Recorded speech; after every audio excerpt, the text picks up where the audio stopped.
estudiante de doctorado en estudios sociales en América Latina de la Universidad Nacional de Córdoba, con experiencia de 15 años en investigación y cabildeo sobre desplazamiento forzado, migraciones y construcción de paz.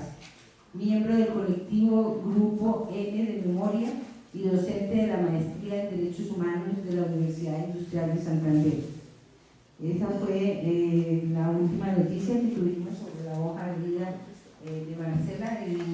nos alegramos muchísimo porque una persona muy destacada y que ahora ha aceptado estar viajando a la ciudad para incorporarse al trabajo académico con nosotros. Gracias, Marcela, bienvenida. Bueno, después tenemos a Juliana González Villamizar. Todos ustedes la han conocido porque es la persona que ha estado en la cabeza de la organización de este evento.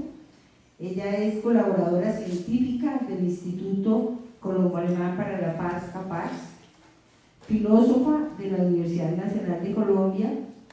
una mujer sumamente dulce, muy inteligente y muy hábil, máster en Teoría Política de la Universidad Goethe de Frankfurt y de la Universidad Técnica de Darmstadt, con estudios en Ciencia Política en la nueva Escuela Social de Investigaciones de la Ciudad de Nueva York, no sé si lo traduje bien. Sus áreas principales de trabajo académico son la investigación sobre el conflicto y paz y las teorías feministas contemporáneas. Actualmente realiza investigaciones en el área de memoria y desigualdades sociales. Pido disculpas por el agregado que le puse a su hoja de vida, que no estaba escrito, pero que es muy merecido. ¿Llegó Silvia? No, sí. Silvia, hola, ¿cómo estás? Bueno, de Silvia Lazo no tenemos su hoja de vida, pero vamos a pedirle una muy corta presentación. Ella es la persona que viene a representar a la OFP en reemplazo de Yolanda Becerra.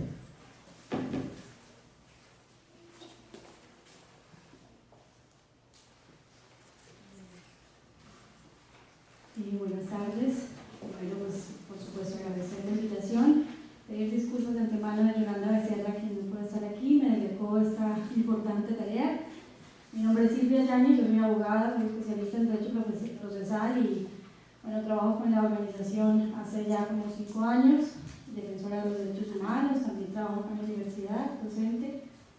y bueno, alguna experiencia ahí en la construcción de políticas de equidad de género.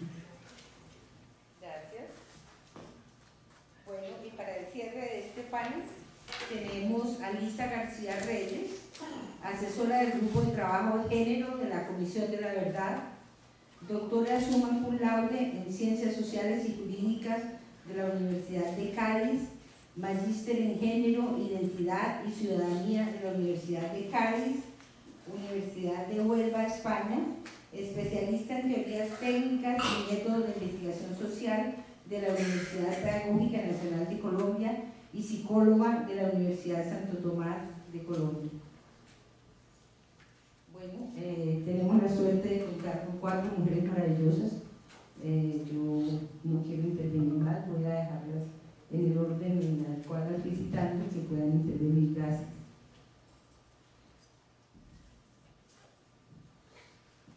Bueno,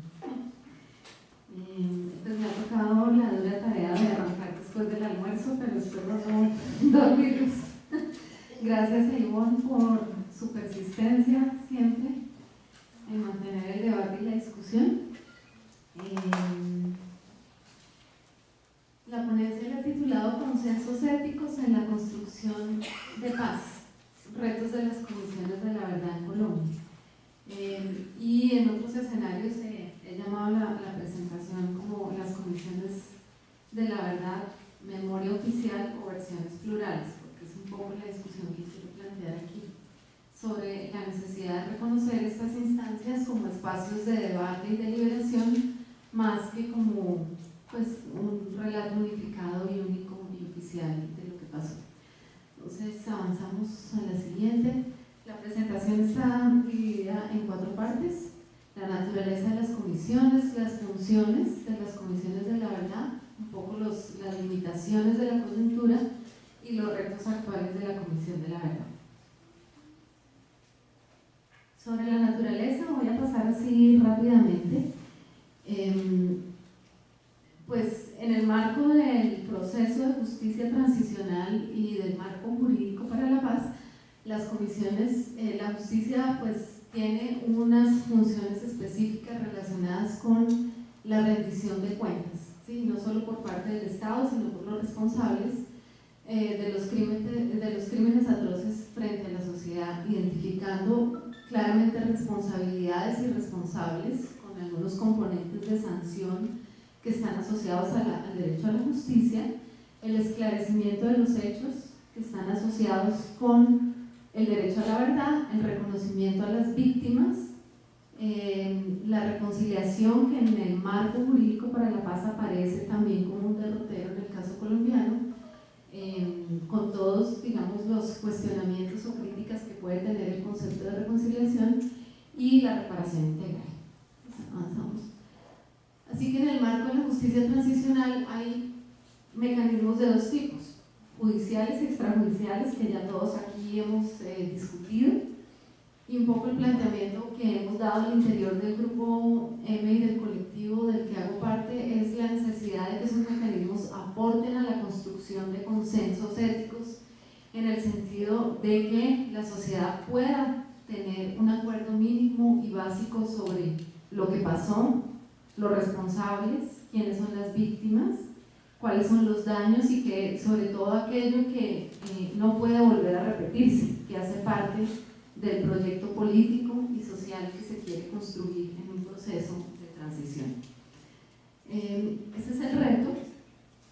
y sobre todo pues tiene que ver con el equilibrio entre las demandas de justicia y las necesidades de paz y reconciliación de una sociedad. Si pasamos. Bueno, antes de profundizar en esta parte, también quisiera decir que en cualquier proceso esas tensiones entre las necesidades de justicia, las demandas de justicia y las necesidades de paz necesitan cierto tipo de concesiones, y esas concesiones suelen estar casi siempre en el campo de la justicia. Y si hay concesiones en la justicia, no debería haber concesiones en la verdad, en el sentido de que es el fundamento de lo que implica la construcción de esos consensos éticos para sentar las bases de una cultura de paz y construir, digamos, una sociedad distinta. Entonces, si estamos moviéndonos entre ese triángulo de verdad, justicia y reparación, pues el derecho a la verdad aparece como un derecho también inalienable. En las Américas, pues el derecho a la verdad surge como respuesta a la falta de esclarecimiento de hechos de desaparición forzada, y en un contexto de impunidad que era generalizado para el caso de las dictaduras del Cono Sur, y en ese marco es que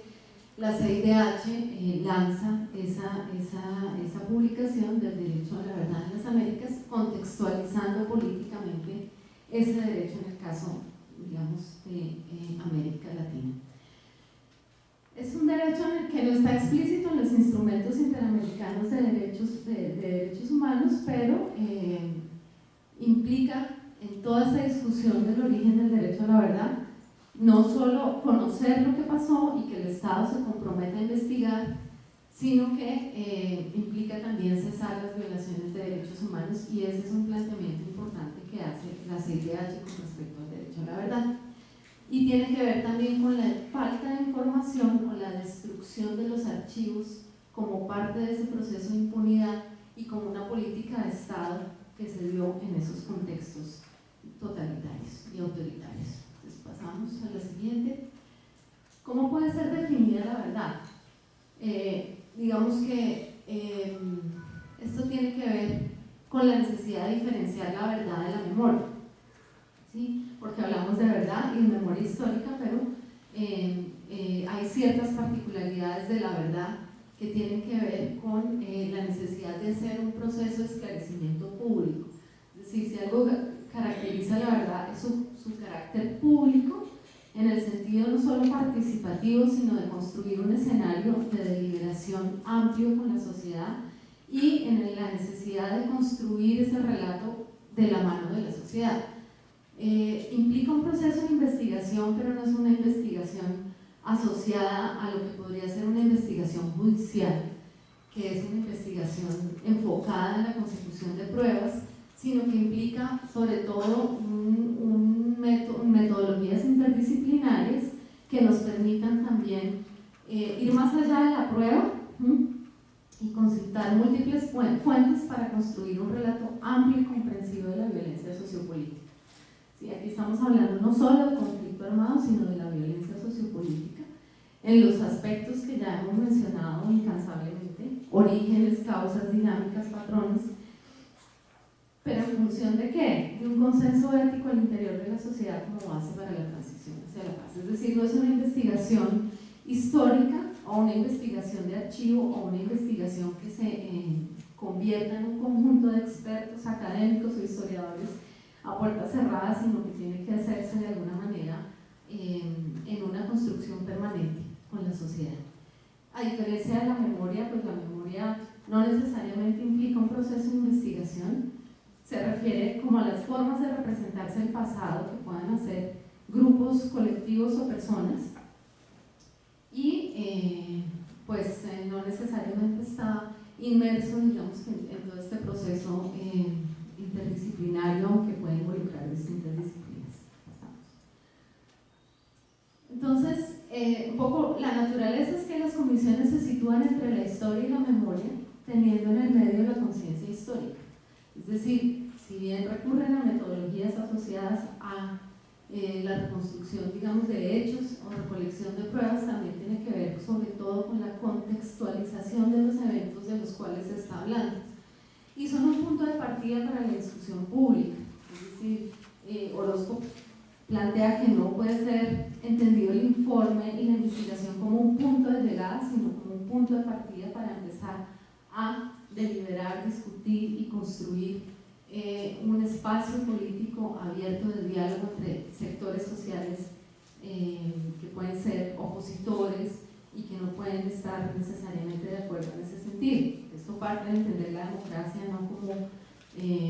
un consenso, sino como la capacidad de convivir en medio de los disensos. Sus recomendaciones no son obligatorias por su carácter extrajudicial y sin embargo están asociadas siempre, digamos, que a una sanción moral o ética por parte de la sociedad sobre los responsables y sobre los hechos que sucedieron en el pasado. Pasamos. Yo no sé quién me ayuda a controlar el tiempo porque ya está. ¿Sí? Bueno,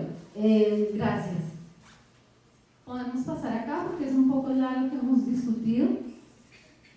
Y pasamos aquí las garantías de un foro público, digamos que podríamos entender las comisiones como aquellos dispositivos que construyen garantías para un foro público en una sociedad que está polarizada y donde es difícil mantener un diálogo sobre las distintas versiones de los hechos. Pasamos a la siguiente. Bueno, esto es como un resumen de las distintas normas que se refieren a la justicia transicional y a estos mecanismos extrajudiciales, para decir que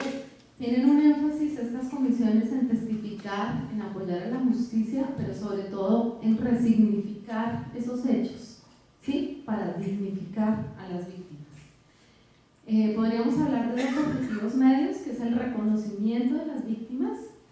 y el fomentar justicia, y dos objetivos de largo plazo, que son contribuir a la reconciliación y reforzar el Estado de Derecho. Esto según el marco jurídico. Me voy a parar porque estoy muy bajita y esta silla es diminuta. Pasamos al siguiente. ¿Cuáles son las limitaciones que nos presenta la coyuntura en este contexto en que empieza a funcionar la Comisión de la Verdad? Primero, una sociedad polarizada, que es algo que caracteriza en general las transiciones, pero que tiene que ver con que al interior de la sociedad colombiana no hay un consenso ético todavía consolidado sobre la necesidad de transitar hacia la paz, sobre cómo se hace esa transición y sobre qué significa. Pues algunos ejemplos que hemos planteado son las marchas, la marcha de No Más FARC, que es de un sector de la sociedad que intenta posicionar en esa marcha a las FARC como principal causante de todos los males, y la marcha que plantea la visibilidad de los crímenes de Estado. triunfo del no, que también consistió en un debate técnico, pero que nos mostró que no hay unos consensos claros.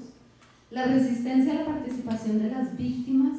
en la vida política del país a través de la Jurisdicción Especial de Paz, toda esa discusión que se dio y el fracaso, digamos, de la propuesta, y la oposición a la participación de las partes en el Congreso de la República en condiciones de legalidad, que ha sido toda la discusión en torno a por qué sí o por qué no, y por qué la sociedad está dividida en todos estos puntos que tienen que ver con el desarrollo también de los acuerdos de La Habana. Pasamos a lo siguiente.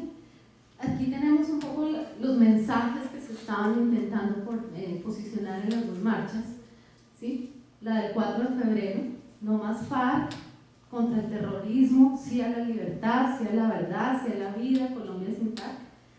y la del 4 de febrero de 2008 y la del 6 de marzo, en donde de alguna manera, contrarrestando esa invisibilidad que han tenido los crímenes de Estado, se planteaba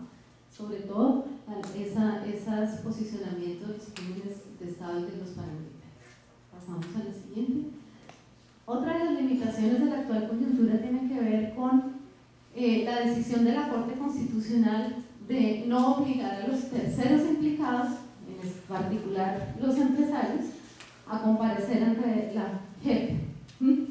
Y eso implica que no hay una obligatoriedad tampoco en términos de contribuir a la verdad. Entonces, ¿cómo vamos a llamar a esos terceros implicados en este proceso? Eso es un gran reto. La asimetría moral entre unos y otros tipos de víctimas y de tipos de victimización. Esto lo menciona Primi, haciendo alusión a que hay un sobreposicionamiento en la opinión pública de unas víctimas, de un tipo de victimización sobre otros, y eso ha consolidado lo que otro autor, Juan Felipe García, menciona como vectores unidireccionales de memoria, y es la sobrecarga simbólica que tienen algunas víctimas, por ejemplo, el hecho mediático que tuvo el secuestro de Ingrid Betancourt y los norteamericanos y toda su liberación, y como la cotidianidad de convivir con población desplazada que se ha convertido en parte del paisaje urbano, pero que nunca ha tenido un despliegue mediático de la persistencia y de la magnitud que han tenido este tipo de crímenes, no porque unos sean más graves que otros, sino porque hay una simetría moral en el sentido de la importancia y la condena o la sanción que le hace la sociedad a unos y a otros. Y por otro lado, la idea que mencionaban esta mañana de que las víctimas son víctimas solamente si se presume que son inocentes o que son apolíticas. Es decir, detrás de ese concepto de holocausto que nosotros copiamos para describir la masacre del Palacio de Justicia, está la idea de que las únicas víctimas que podían ser reconocidas como víctimas eran aquellos corderos limpios que habían sido sacrificados porque no estaban en un ejercicio de defensa de sus derechos. Y detrás de toda esa discusión estaba el reconocimiento de la guerrillera del M-19, que era reconocida como víctima en ese proceso. Entonces es la idea implícita de que defender los derechos está asociado a algo subversivo y a algo que necesariamente puede ser la causa justificable de un proceso de victimización. Entonces, tratar de revertir este tipo de presunciones que se han consolidado en la cultura política colombiana hacen parte de la pedagogía social que debe hacer la Comisión de la Verdad en este proceso de esclarecimiento público de los hechos. Si pasamos entonces, pues esto ya lo sabemos. ¿Cuáles son entonces esos retos, ya para terminar, respecto de esa situación, esa coyuntura política que caracteriza la comprensión que hemos hecho de la violencia en Colombia? Lo primero, activar unos lazos de solidaridad que van más allá del tema de reconocer a las víctimas como víctimas aparte, sino que la sociedad pueda realmente en su conjunto reconocerse a sí misma como un cuerpo vulnerado, ¿sí? Entender que de alguna manera, y alguien mencionaba esta mañana las vidas, Tania creo, las vidas vividas, el respeto por las vidas vividas, que es lo que Judith Butler llama las vidas lloradas, es decir, reconocer que esa otra vida que vivió ese sufrimiento es posible porque me afecta a mí también como parte de un cuerpo social unificado. Es decir, que la sociedad entera se ha visto también afectada por eso. Ayudar a superar esa asimetría moral, ayudar a la ampliación de las esferas públicas del duelo, es decir, cómo en la esfera pública también la sociedad se reconoce en un proceso de duelo y reconoce el proceso de duelo de las víctimas no como un proceso de salud mental, porque las víctimas no están enfermas, sino todo lo que implica hacer ese proceso de duelo. Recuperar un archivo que ha sido sistemáticamente destruido y avanzar en una correspondencia con la verdad procesal, porque pues la JEP ha postulado haciendo unas investigaciones con sus pruebas y puede ser que para algunos casos la comisión encuentre resultados diferentes y no es muy claro cómo va a haber esa correspondencia. Pues que en el caso de la Comisión de la Verdad de Sudáfrica había una articulación entre una y otra sala, pero en este caso digamos que aún no es muy claro cómo es eso. Creo que aquí terminé, no sé si hay una última, pero esos son los planteamientos en términos de los retos que quisiéramos hacer. Básicamente habilitar un foro público y avanzar en una estrategia pedagógica de largo plazo que no puede esperar a que se publique el informe, sino que debe avanzar desde el principio para ir cotidianamente construyendo esos espacios con la sociedad. Gracias.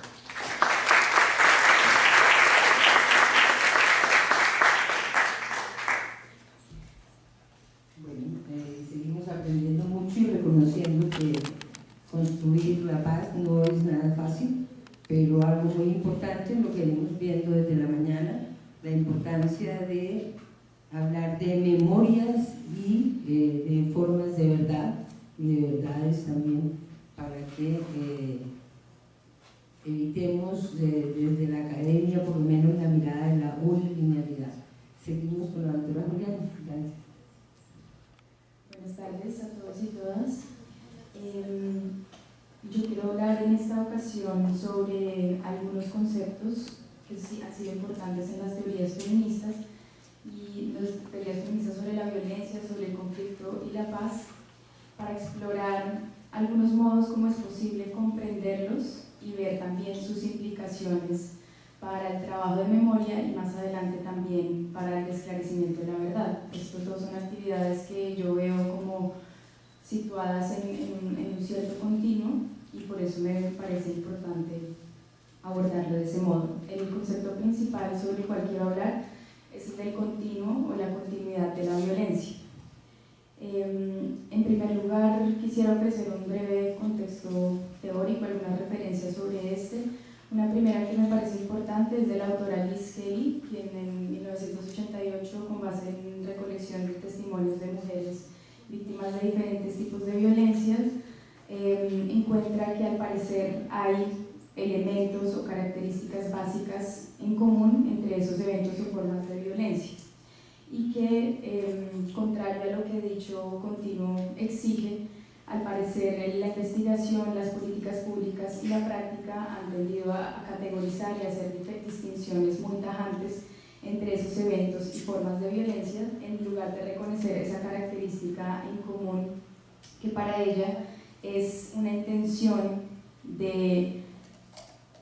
controlar, constreñir y limitar las vidas, los movimientos, las oportunidades de las mujeres a través de dichas acciones violentas y con ello de facilitar o sostener lugares de privilegio de los hombres.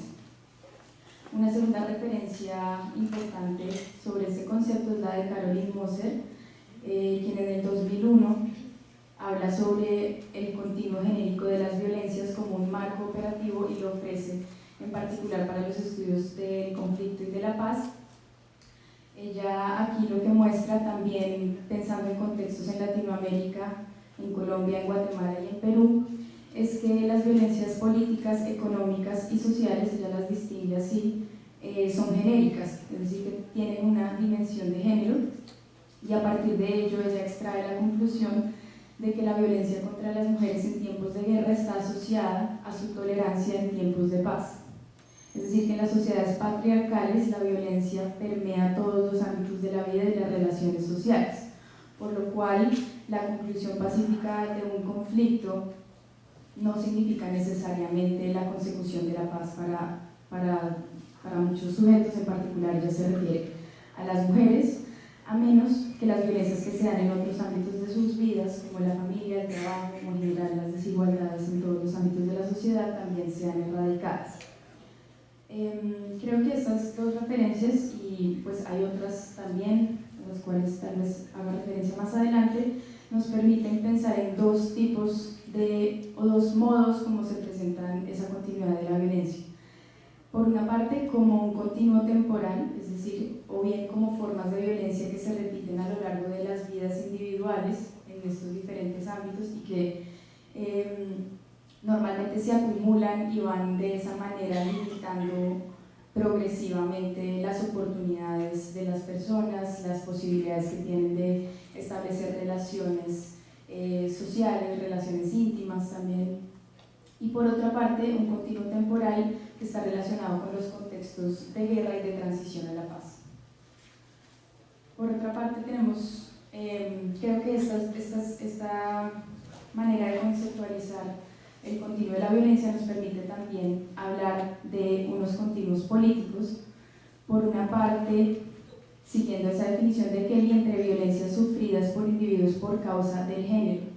No estoy diciendo en este punto, digamos, por mujeres en la medida en que se identifican como tal, sino del género como un sistema de exclusión, como un constructo social que naturaliza las desigualdades y en esa medida que afecta no solamente a las mujeres, sino también a los hombres, puede llegar a afectarlos, a los gays, a las lesbianas, bisexuales y personas transexuales. Este es, digamos, en parte lo que se ha construido como la violencia basada en género, la violencia más bien la llamaría yo por causa del género como un sistema de exclusión. Y en segundo lugar, otro continuo político que me parece importante mencionar tiene que ver con una comprensión un poco menos común del continuo de Liz Kelly, que no está tanto basado en hallar elementos en común entre diferentes formas de violencia, sino más bien en el hecho de que en unas formas de violencia o unos eventos no se pueden distinguir unos de otros, no se puede distinguir esas formas de violencia, no tanto en que hay unos elementos que reconocemos en común entre ellas. Creo que esto es un poco, bueno, encuentro este tipo de continuidad en las palabras de muchas teóricas, pero justo trabajando en este tema me encontré en algunas de la profesora Mara Viveros, quien haciendo eco del desarrollo del concepto de interseccionalidad en los feminismos negros de los años 60 y 70 en Estados Unidos, nos dice que en el caso de la experiencia de las mujeres racializadas es difícil distinguir las violencias que sufren por causa de la raza y por causa del género. Aquí es donde yo veo que es posible distinguir de nuevo ese concepto. Yo pienso que esto hallar es identificar y tener muy presente estas continuidades de la violencia en la guerra y en la paz y a lo largo de las vidas individuales tiene implicaciones importantes en relación con la memoria y con el olvido. A un nivel, digamos, individual hay una dimensión pues, del olvido que es traumático, pues ahí se da una necesidad de olvidar cuando las violencias se acumulan de este modo en las vidas de las personas. Aparte de eso, se da en ocasiones, pues por esa permanencia de la violencia, un no reconocimiento de esa victimización propia, y por otra parte está claro que hay una extrema vulnerabilidad y una falta de sistemas de apoyo que conllevan diversos riesgos frente a la posibilidad de dar un testimonio. Por otra parte, pienso que hay implicaciones también en una dimensión política colectiva. En este caso pienso que no hablamos tanto de un olvido que es traumático, que es también por causa del miedo, de la amenaza a hablar, sino que hablamos más bien de una normalización, de una invisibilización, de un sesgo. En fin, creo que se trata de una negación que se manifiesta en el silencio y en la ausencia de una integración mayor de las memorias de sujetos que son mujeres por una parte, pero son también personas que se apartan de las normas de género y de sexualidad, de la norma heterosexual. Hay una ausencia de integración mayor de estas memorias en los discursos y debates públicos presentes en los escenarios transicionales. Algunas causas que se me ocurren para estos olvidos, para esta negación, es en primer lugar la reivindicación del género, la concepción de este como algo natural y su consecuencia en la naturalización de la experiencia femenina de la guerra, por una parte, pero también la experiencia que sufren otros sujetos que, como decía, se apartan de esa norma heterosexual. En segundo lugar, pienso que ha contribuido a esto el aislamiento del estudio de estas violencias por causa del género como sistema de exclusión de otras violencias. Estoy hablando por una parte de las que vienen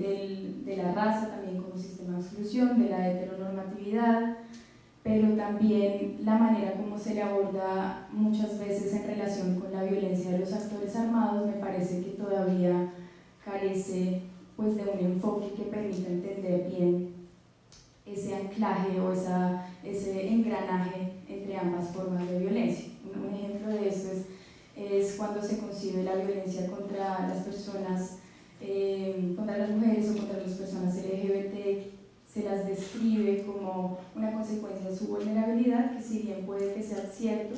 por otra parte creo que oculta otras cosas, oculta el hecho de que esas violencias respondan, por ejemplo, a una manera o digamos,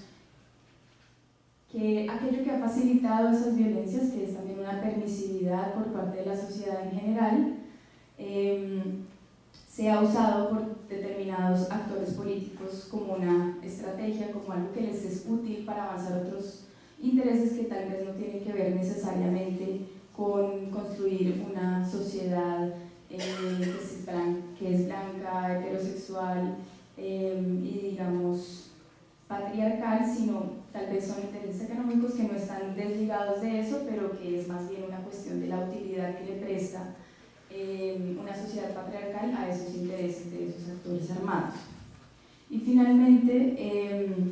otra causa que se me ocurre es la satanización de las memorias de género, como lo que hemos observado en el caso del discurso acerca de la ideología de género que influyó tanto en el contexto del plebiscito del año 2016. De manera similar, a nivel individual, esta situación implica riesgos para las personas por narrar sus experiencias y también para activistas y defensores y defensoras de derechos humanos con esta perspectiva, en la medida en que dichas memorias ponen en cuestión un orden patriarcal de la sociedad colombiana y posiblemente también unas raíces patriarcales del conflicto armado. Bueno, aparte del tema de unas fuentes determinadas de las metodologías que este enfoque sobre los contenidos de la violencia pueda significar para el trabajo de memoria y para la Comisión de la Verdad, a mí me parece interesante un concepto que es el de la historia dialógica de un autor que se llama Dominique Lacapra, y desde un enfoque psicoanalítico nos habla de una relación de transferencia que existe entre historiadores, pero también pueden ser investigadores, investigadoras comisionadas y los sujetos de memoria que se estudian. Llama la atención sobre unos aspectos de trabajo que acompañan unos aspectos documentales del trabajo, que son la interpretación, la imaginación, la empatía y el compromiso, y cómo ellos deben tener un lugar importante en esa investigación, principalmente digamos histórica, pero también con esa connotación política en la medida que se busca obtener determinados consensos, como decía Marcela.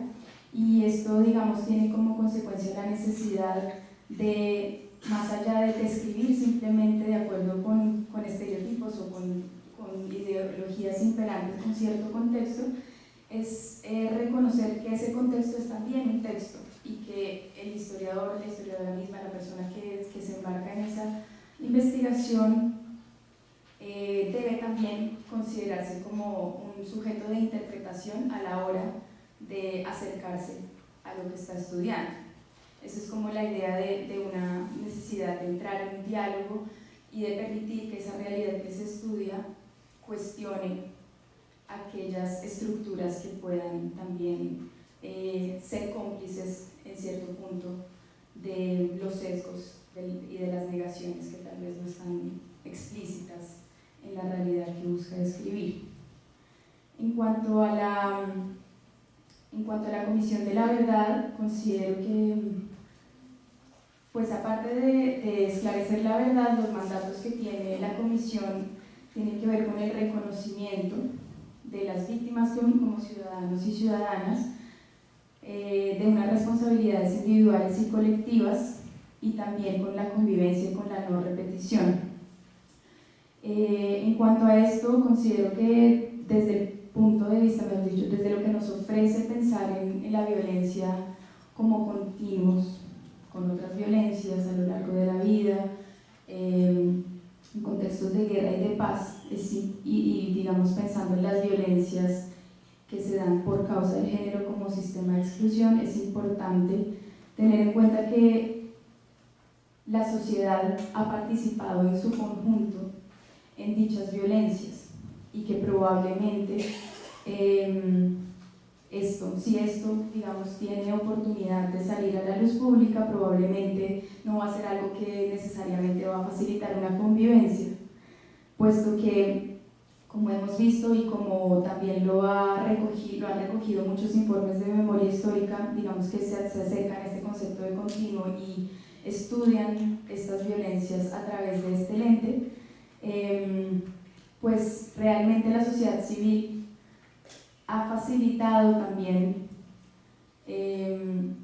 estas violencias, ha facilitado, por ejemplo, como les decía antes, en algunos casos probablemente el control de la población por parte de ciertos actores armados con base en las normas y comportamientos que son sexistas, son racistas, son homofóbicos y ya estaban presentes en la sociedad. Entonces creo que eso es un gran reto de la comisión, de su grupo de género, poder señalar, digamos, también la medida en la cual la sociedad civil pues carga una responsabilidad y poder comunicar esto y anticipar la recepción de una verdad que como esta puede generar resistencias muy grandes como la descalificación, la revictimización, la tergiversación. Y pues muy importante que frente a la no repetición, no solamente, digamos, esas violencias que se busca esclarecer, que buscará esclarecer el grupo de género, tienen que ver con el género, sino tal vez es necesario reconocerlas en otras dinámicas de violencia aparentemente desligadas del mismo. Por lo cual a veces considero que es necesario tal vez desenfocar un poco el género y verlo como algo que estructura esas dinámicas de guerra y que no es algo aislado, que no es algo que solamente le compete a las mujeres o que le compete a las personas LGBT, sino que es algo que realmente nos podría ayudar a comprender eso que nos ha sucedido y quizás también lo que debemos cuestionar de nosotros y de nosotras mismas pensando en eso, en la no repetición. Quisiera cerrar con una frase que me parece muy diciente de una investigadora, Kimberly Taylor, quien estuvo muy cerca de la Comisión de la Verdad y la Reconciliación en el Perú, particularmente en relación con sus implicaciones frente a las mujeres y la guerra. Y es que en una sociedad en la que las violencias contra las mujeres, particularmente la violencia sexual, carecen de una justa sanción social y por el contrario son atribuidas a las mujeres mismas, dice ella, las reparaciones deberían incluir la redistribución de bienes y servicios, pero también la redistribución de la vergüenza hacia aquellos que se la ganaron. Creo que eso sería de mi parte esto y pues esperar también que sea posible pues darnos cuenta que el trabajo de la Comisión de la Verdad y de su grupo de género es uno que requiere muchísimo apoyo y acompañamiento de parte de la sociedad, de la academia, y ese cuestionamiento que les trataba de presentar a través de la idea de la historia y la memoria dialógica. Quiero cerrar con un breve comentario y es que de nuevo los trabajos de memoria que se han hecho y que creo que pues que por lo que conozco del grupo de género de la Comisión de la Verdad están ya informando mucho de sus procedimientos, ya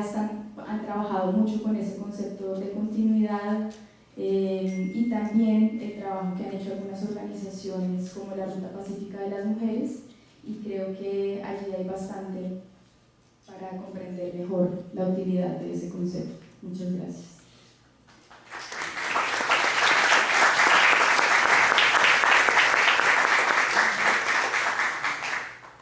Bueno, le agradezco muchísimo a Juliana y por intermedio de ella, papá,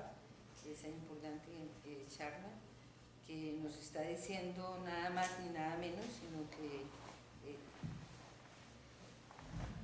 gracias, perdón. Agradecemos a Juliana y por intermedio de ella, papá, esa charla tan interesante que nos está diciendo, entre otras cosas,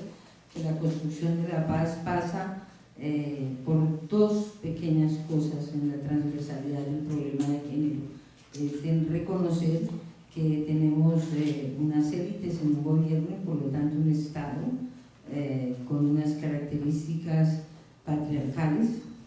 y además que para poder construir la verdad tenemos que pasar por ese doloroso reconocimiento y por ese cambio profundo que no es nada fácil. Ahí sí que la tiene todavía más difícil la Comisión de la Verdad. Bueno, seguimos con la profesora Lisa. La Organización Femenina Popular es para nosotros pues, un ejemplo de lucha. 30 años llevan o algo más de lucha en Barrancabermeja y en todo el departamento, tratando pues de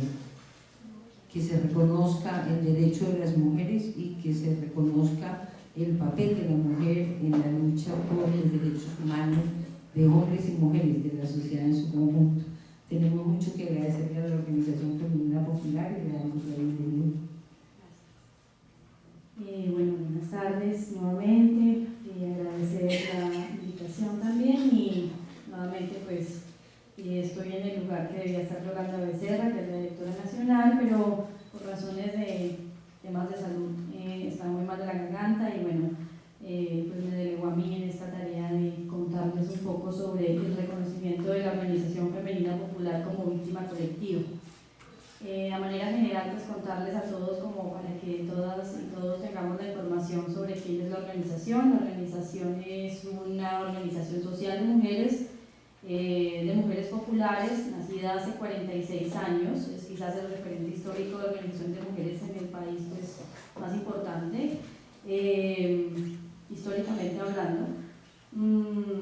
Tiene alrededor de 2.500 mujeres afiliadas en al menos 9 municipios del Magdalena Medio y de Santander, fundamentalmente Barrancabermeja, San Pablo, Puerto Wilches, Cantagallo, Yondó, Sabana de Torres, Girón, Tona, Florida Blanca, Bucaramanga y en Santander. La organización pues, es un proceso organizativo, tiene varias áreas de trabajo, fundamentalmente pues, dice que su misión está orientada pues, a la defensa de los derechos humanos de las mujeres, y en la práctica tiene también como una característica muy particular, y es que está enraizada digamos, en la dinámica cotidiana de las comunidades. Es una organización cuya principal acción y todo su trabajo y todos sus integrantes están volcadas pues, al trabajo comunitario. Y desde allí, pues todo lo que se hace, desde acciones jurídicas, políticas, simbólicas, económicas y sus diferentes áreas de trabajo. Decir también que este reconocimiento como víctima colectiva es también una categoría que se reconoció quizás desde el año 2013, cuando la Unidad para las Víctimas le ofertó a la organización ser un sujeto de reparación colectiva, a propósito pues de lo que sobre esto trajo la regulación o la ley 1448 de 2011, que de alguna manera sí trazó un reconocimiento y una identidad sobre lo que había ocurrido contra la organización y contra sus integrantes, en al menos dos sentidos que quizás es lo que quiero como llamar la atención hoy. El primero es la organización como un sujeto de reparación colectiva, bajo el reconocimiento de la premisa general. Esto no fue fácil, tal vez esto tiene todo un proceso tanto de validación y de construcción colectiva con las mujeres de base y pues también con otras organizaciones que acompañaron el proceso, y es el reconocimiento de que lo que había ocurrido contra la organización era un crimen de persecución política contra las mujeres, y eso tiene muchas, digamos, consecuencias en términos de comprender lo que había ocurrido contra la organización, que tiene que ver, pues, por un lado, con reconocer que las mujeres en un contexto histórico del Magdalena Medio ejercieron unos roles políticos muy importantes, y a partir de esa identidad organizativa se había generado, o como consecuencia de eso, en el contexto de la violencia geopolítica, había ocurrido una serie de hechos que son más de 148 crímenes entre homicidios, tortura, violencia sexual, destrucción de una de sus sedes, desaparición de varios de sus bienes, exilio, desplazamiento forzado, hostigamientos, etcétera, documentados desde el año 1998, fecha en el que pues además hay una identidad con lo que ocurre en Barranca Bermeja, y es la toma militar que hacen los paramilitares a partir de la masacre del 16 de mayo. Y entonces ese reconocimiento posicionó a la organización también en la dinámica como sujeto de reparación colectiva frente al Estado en al menos tres temas importantes. Uno es en reconocer que la organización social de mujeres como la OFP había tenido tiene actualmente unas apuestas políticas de transformación y de lucha por la justicia social que le implicó entonces la persecución, y esto para las mujeres en particular tiene una gran implicación. Digamos, en principio esto podría sonar pues como evidente a la luz de lo que ha ocurrido en Colombia y de la violencia geopolítica, pero con la OFP pasaba algo particular. Cuando se inicia el proceso de reparación y se expone y se venía a este tipo de espacios, o se hacía un diálogo con las entidades del Estado, muchas de las preguntas estaban orientadas a saber por qué a la OFP le habían perseguido. Si ustedes en últimas eran una organización de mujeres, entonces cuando uno le hacían esa pregunta y uno devolvía qué significa para usted el hecho de que fuéramos una organización de mujeres, no, pues ustedes se dedicaban más pues a los temas de la cocina, y hacían ollas comunitarias, y hacían, le enseñaban a las mujeres a tejer y a coser, entonces eso pues realmente eso no podía tener ninguna importancia en el plano de la disputa política y armada que se vive en el Magdalena Medio, y por lo tanto pues ustedes no tenían como esa entidad para ser realmente reconocidos como una organización perseguida política. Y entonces tocó dar toda una serie de explicaciones para decir que la OFP es una organización política que se planteó transformar la sociedad, el modelo de desarrollo, y que por lo tanto fue atacada por esas razones, digamos, esas razones de fondo y causales del conflicto armado en Colombia. Y que hoy pues lo seguimos reivindicando como una premisa muy importante para la organización. Y a partir de ahí también, lo segundo, que tiene que ver con el reconocimiento de la responsabilidad del Estado y de la sociedad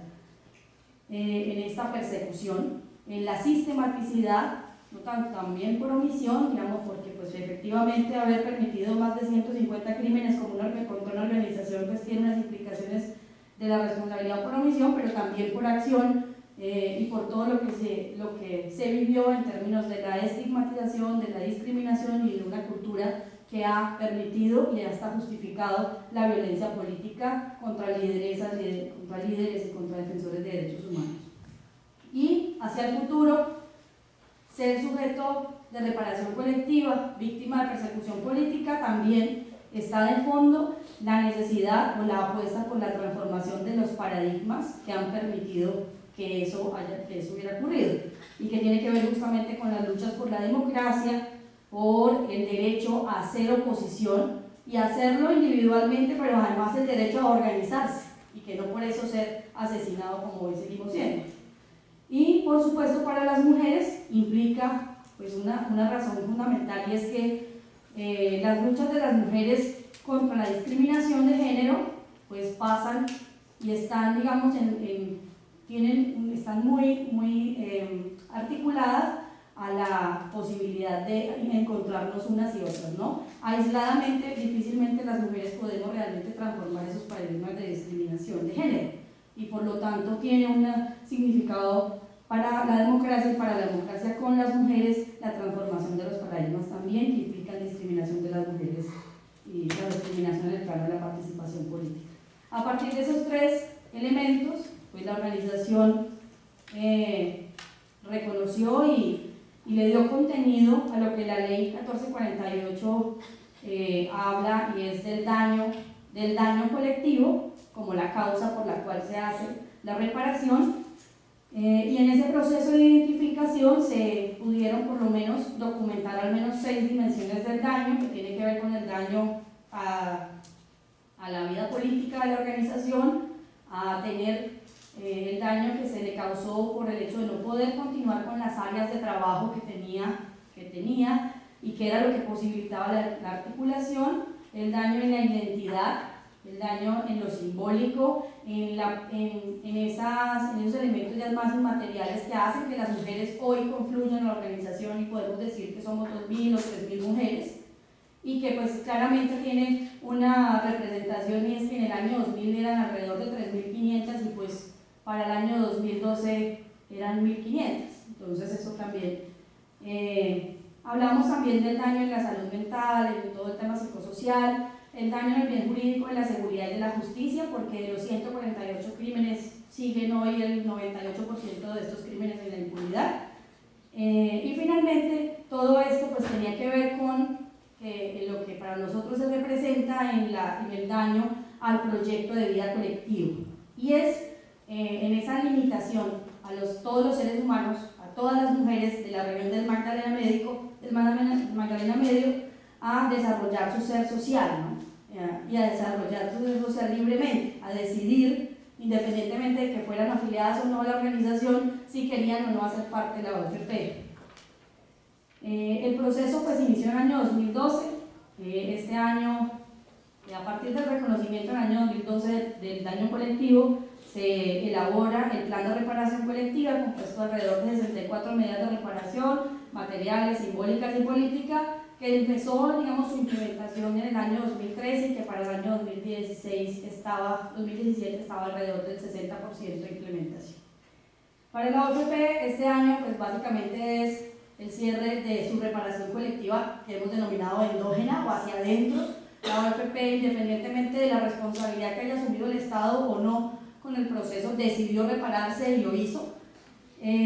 Aunque pues a nivel exógeno y de relación con el Estado, pues por supuesto que hay muchos aprendizajes en términos de los obstáculos y de la realidad que hoy enfrentan muchos procesos de reparación colectiva en el país. Quizás solamente voy a señalar uno por cuestión de tiempo, que es el más importante para nosotros en este momento y que además tiene una relación directa con lo que está pasando hoy pues, con el sistema de verdad, justicia y reparación. Y es las dificultades que tiene el Estado colombiano de asumir estas políticas como una política de Estado. Y entonces, a partir de ahí, todos los obstáculos que enfrentan las entidades que implementan estas políticas para articularse y dar una respuesta integrada. Obstáculos desde lo administrativo, desde ya lo político, lo económico, etcétera, han dificultado que hoy realmente las entidades diferentes a la Unidad para las Víctimas hubieran podido dar una respuesta al plan de reparación colectiva de la OFP y por lo tanto pues el plan realmente no ha podido avanzar en esos términos. Y hoy también pues los desafíos que tiene para la organización articularse con los escenarios del sistema que se creó a partir del acuerdo de paz. Y específicamente con la Comisión de la Verdad, en nuestros primeros diálogos ha sido, bueno, es que nosotros venimos de un proceso de reparación colectiva, se han identificado 150 crímenes, tenemos unos avances significativos con el Centro Nacional de Memoria Histórica, ¿en qué punto estamos en su ruta metodológica? Y en eso vamos, ahí vamos a avanzar. Y lo segundo, como para avanzar también en los temas de lo que significa hoy la memoria histórica y la verdad pues para la OFP la memoria histórica es un medio y es un fin. Es un medio para la verdad, para que esa memoria histórica, muchos de los contenidos que se han documentado, que se han conservado, con mucha dificultad se han conservado, muchos de los del trabajo que se ha hecho de recuperar el testimonio de las mujeres, de lo que ocurrió en el Magdalena Medio, pues deba ser conocido pues, públicamente en ese proceso de esclarecimiento de la verdad, y que además para la OFP, de cara a la Comisión de la Verdad, es fundamental, y quizás esto va a ocurrir con muchas organizaciones, es la trascendencia. Y es que si esto realmente no logra, si la Comisión de la Verdad, en palabras humildes, no, o en mi opinión, no logra realmente convocar a todas las entidades que tienen información, documentación, que tienen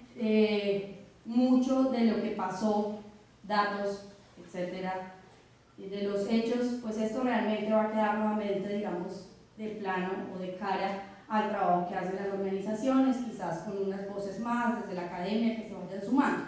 Para la OFP, por ejemplo, está muy documentado los 148 crímenes, tiene también varias tesis de la academia, entonces nosotros decimos, bueno, pero ¿y la formación de la Fiscalía? La Fiscalía nos ha dicho que tiene alrededor de 500 investigaciones por los 148 crímenes. ¿Dónde están esos avances de investigación y cómo vamos a traer eso a un escenario de verdad?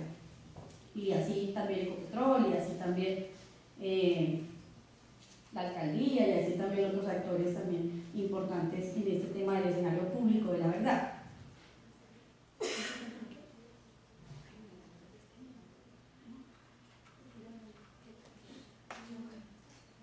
Bueno, frente al tema de memoria histórica, solo para decir rápidamente que la OFP pues, se ha planteado esto desde diferentes perspectivas. Por supuesto, el tema de género y de empoderamiento de las mujeres y de empoderamiento de la memoria de las mujeres es muy importante, con todas las aristas que esto tiene,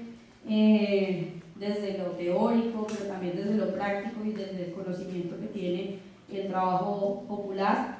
Ha venido también trabajando en un escenario de, creemos o partimos también de la idea de que en este momento se está disputando la memoria histórica, y en esa disputa las organizaciones tenemos que tener mucha fuerza, mucha movilización y dinamización para que realmente pues, todo el trabajo que se ha hecho tenga un lugar en el conocimiento de la historia del país y de la memoria histórica. Le apostamos también por una memoria histórica no neutral, que dé cuenta también de una necesidad de transformación, de cómo hemos entendido las mujeres, el género, de cómo hemos entendido también las luchas sociales y la democracia, y que todo eso sirva para la no repetición, claramente para una propuesta de diálogo intergeneracional con los jóvenes, con los niños, con las niñas. Para eso hemos interpelado, así lo llamamos, el territorio, y hemos propuesto lo que hoy es la Casa de la Memoria y los Derechos Humanos de las Mujeres. Si quieren, quiero mostrarles algunas fotos porque pues, es además un hijito nuestro, una hijita, entonces es muy significativo que ustedes la conozcan. Está ubicada en la Casa de la Mujer de Torcoroma, en el barrio de Torcoroma, en Barrancabermeja. Tiene al menos 5 espacios ya, digamos, preliminarmente construidos, un espacio de vida, que esta es la línea de tiempo. Adelante. Atrás, que ven ustedes, ese fue el evento de reinauguración. Atrás está el árbol de la vida y las placas en memoria a las mujeres perseguidas políticas, asesinadas. Adelante. Este es el recorrido por la línea de tiempo, y al lado está el muro pues, de la movilización. Hay varios de los carteles que identifican las luchas. Adelante. Esta es la línea de tiempo que ya hemos visto. Este es el escenario del salón principal. Al lado izquierdo están pues, varias de las fotografías, y al lado derecho el escenario de cartografía social, atrás la colcha de retazos, y finalmente pues este fue un evento también de conmemorativo del asesinato, de los 15 años del asesinato de Esperanza Márquez.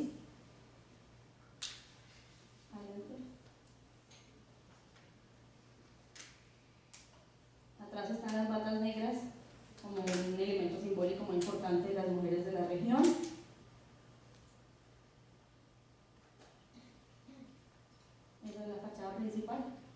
de la Casa de la Memoria. Este es todo el espacio interior para que lo visiten. Está abierto todos los días. Con nosotras, pues por supuesto pueden hacer, estamos haciendo como estos recorridos y estos diálogos para darle mucho contenido a la Casa de la Memoria. Gracias. Es carrera 22, número 52B de Burro 56, barrio Torcoloma, en Barrancabermeja.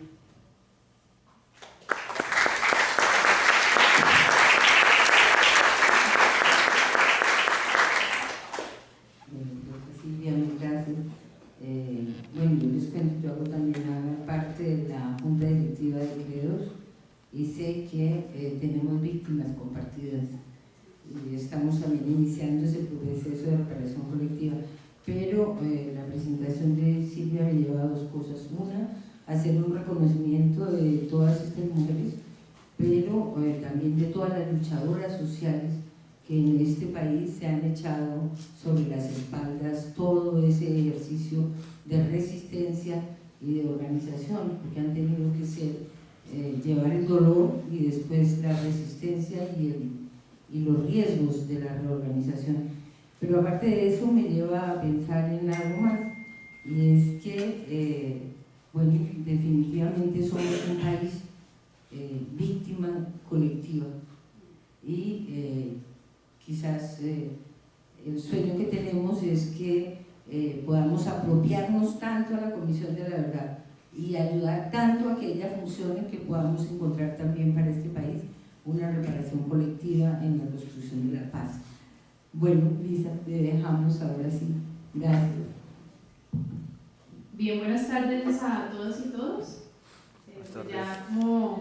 me presentó Ivonne, pues soy Lisa García, hago parte del grupo de trabajo de género de la Comisión de la Verdad. Agradecerle a la Universidad Industrial de Santander, también al Instituto Colombo-Alemán para la Paz Capaz por la invitación y pues por hacernos parte de este proceso tan importante de discusión, de escucha, de apertura,